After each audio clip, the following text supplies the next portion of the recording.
Hi, welcome to Planetary Calendars Astro Portraits. I'm Ralph Dimichis, one of the calendar's astrologers, along with Lonnie Dimichis. This portrait is part of our Ukraine series, and we did the portrait of Ukraine, we did the portrait of Vladimir Zelenska, the president, and now we're doing the portrait of his wife, Olena Zelenska. It's really fascinating, especially when you look at the husband and wife together, because they were born within days of each other. Olena was born February 6, 1978. We don't know the time, though I have a good guess. In Krasnopol, I believe, Ukraine. I believe it's close to Kiev, but when we get to those Syriac letters, it gets tricky. Vladimir was born on January 25th, 1978. So he was born with the sun at 5 degrees Aquarius, and she was born with the sun at 16 degrees Aquarius. What's interesting is both of them were born with the sun conjunct Venus, both in Aquarius. With him, it's partile, same degree. With her, it's a little further off, 16 to 20. These are people of great personal charm, a great ability to deal with other people comfortably, And in Aquarius, they like big groups. I'm thinking that she's born with a Sagittarius rising, and I'll tell you why. She has a Capricorn moon. I'm pretty sure about that. It's at 24 degrees Capricorn. It's kind of late in the sign. It would actually be a void of course moon, which is something you find among very creative people. I think it's Sagittarius rising because she studied architecture. Right? And with Sagittarius rising, one, it puts Pallas Athena, the patron of high skills, in Sagittarius at the rising, along with Vesta, right? The eternal flame. Someone has a very strong sense of mission. Very strong sense of mission in her life. She feels like she needs to accomplish things. Hygeia, a sign of a healer, and Neptune, the sign of the believer, all in the first house. Also, we know when he was born. He was born about 2 p.m. So he's born in the 9th house. We find that with couples, when things really work, they tend to fill the different hemispheres. They're not born in the same hemispheres. They don't want to sit on the same side of the table, basically. I mean, physically, this is... Lonnie and I are master herbalists and we're naturopathic physicians. We apply a lot of our astrology to how it's affecting the physical body. We do a lot of work with location and also in feng shui and ergonomics. These people, if you see them pictured, sometimes they're cheek to cheek, which is very cute because it's a Venus. But most of the time they're around the corner from each other at tables. They like to sit in different spots. They don't want to sit in the same spot. So we think that her chart is like the polarity of his chart, where he has Gemini rising, so he internally looks young and impish, right? Then she would be Sagittarius rising, the polarity of it. This means that his rising would be in her 7th house, and her rising would be in his 7th house, the house of the partner, which, makes perfect sense.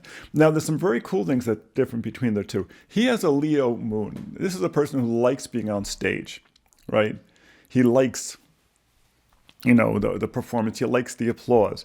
She has the Capricorn moon, right? I think that with that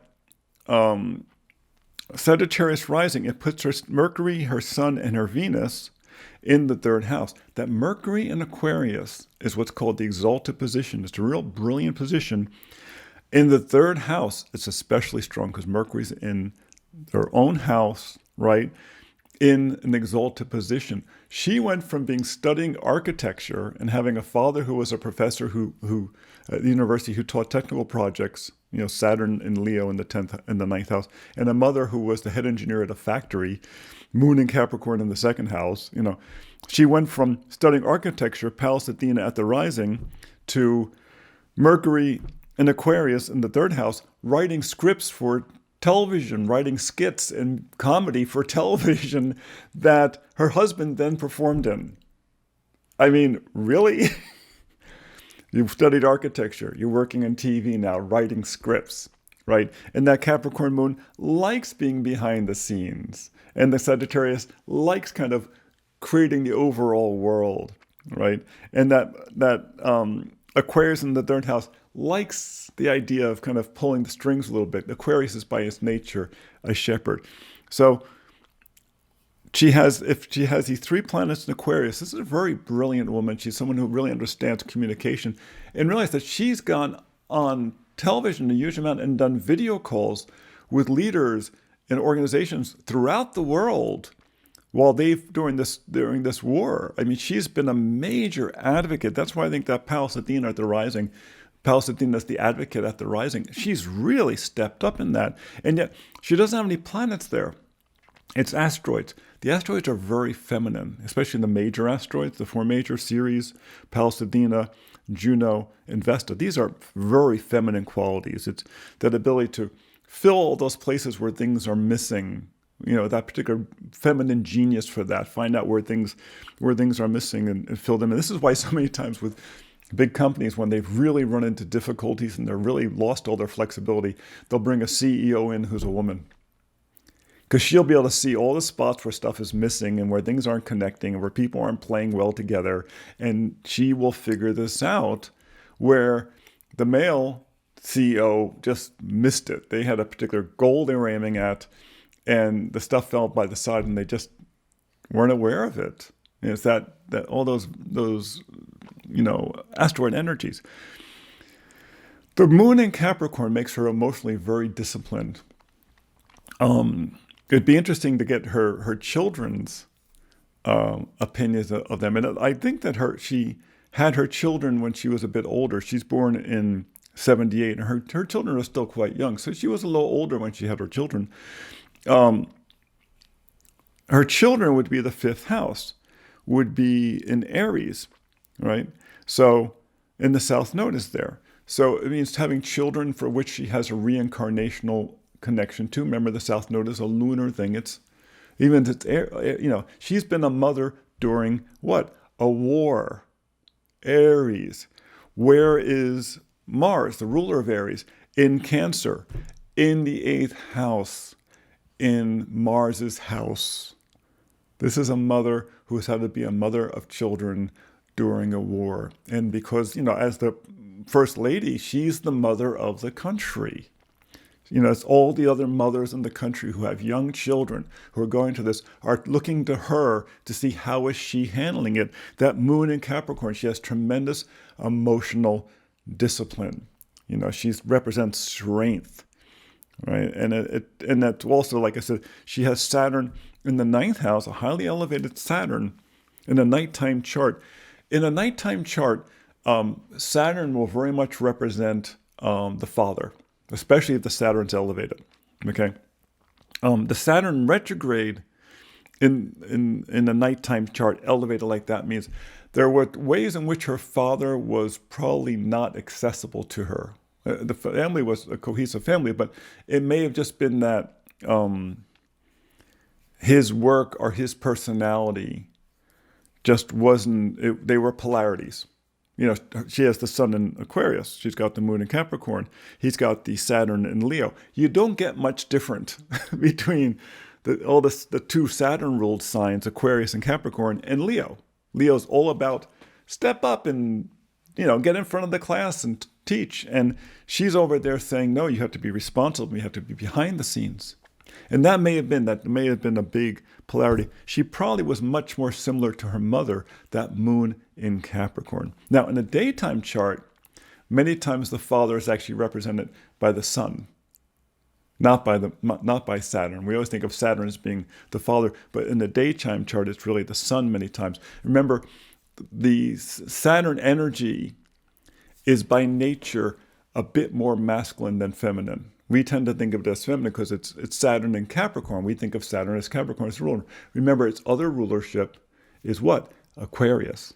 And who's its exaltation? Libra. So of the 6 dignities, right?